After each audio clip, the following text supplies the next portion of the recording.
Hey guys, welcome back to my channel. In this episode, we'll be extracting the head skull from a sculptural drawing we've portrayed in another video with the basic proportion and the shading. Today we'll dive into the anatomy of the head skull, which is composed mainly of bones. You should know that anatomy is very important for artists because it catches the form and reveals the complex machinery of the human body. The skeletal system provides support to the body. Bones are curvy for the attachments of muscles and ligaments. It also protects tissues and organs. Therefore, the skull has a main function of protecting the brain. Part of our understanding of the human skull as artists, we need to identify the location of each part, such as the frontal bone, the zygomatic bone, the maxilla, the mandible, which we'll locate on the anterior view. And as we draw the lateral view, we'll learn more about the head skull. In this first part, we'll be drawing the anterior view, which is the front view, and the lateral view, which is the profile view. In part 2, we'll be drawing a 3D view of the head skull. It's not an obligation for you to remember the names, but keep in mind that they provide a guide to understand the head skull. Hence, from 2D sculptural drawing, we'll extract the head skull. We'll dive into more complex form by understanding the head, starting with its anatomy. The frontal bone is a cranial bone, which forms the forehead and roof of the nasal and orbital cavities. The nasal bones, they join to form this bony bridge and vary in shapes and size amongst individuals. These bones articulate with the frontal and maxilla. The maxilla forms the upper part of the jaw. The mandible, which is the lower jaw bone, articulates with the temporal bone. It allows the chewing motions during mastication and aids the formation of words during speech. The vomer is a single facial bone. The inferior nasal concha is a thin bone which forms the lower lateral part of the lateral wall. The occipital bone is the lower posterior bone of the skull.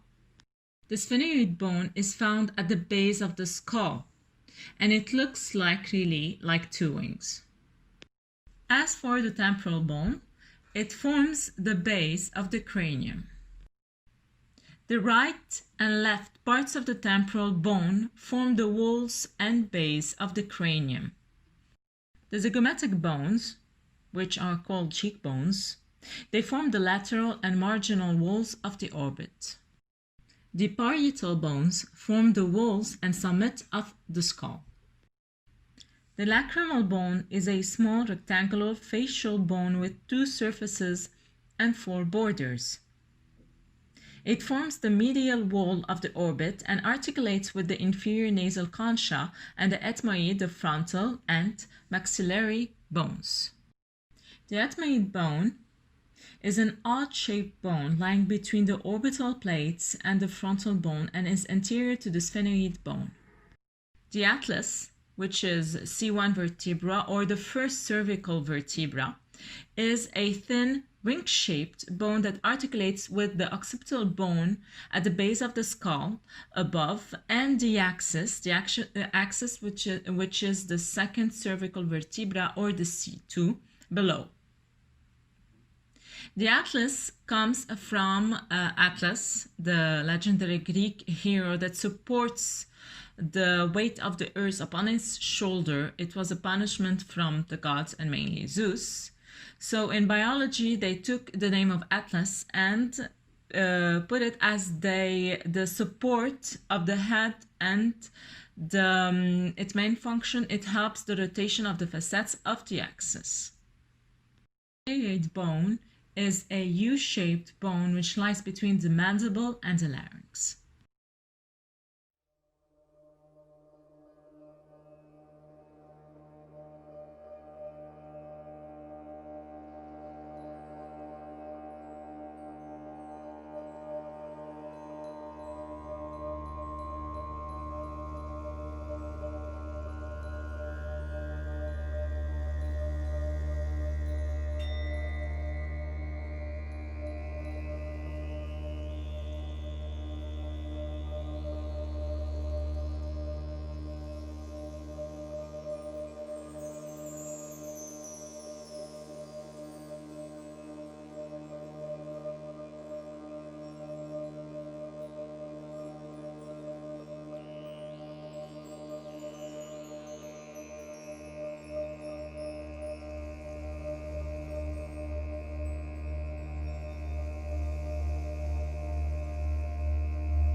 I hope you enjoyed this video as much as I did.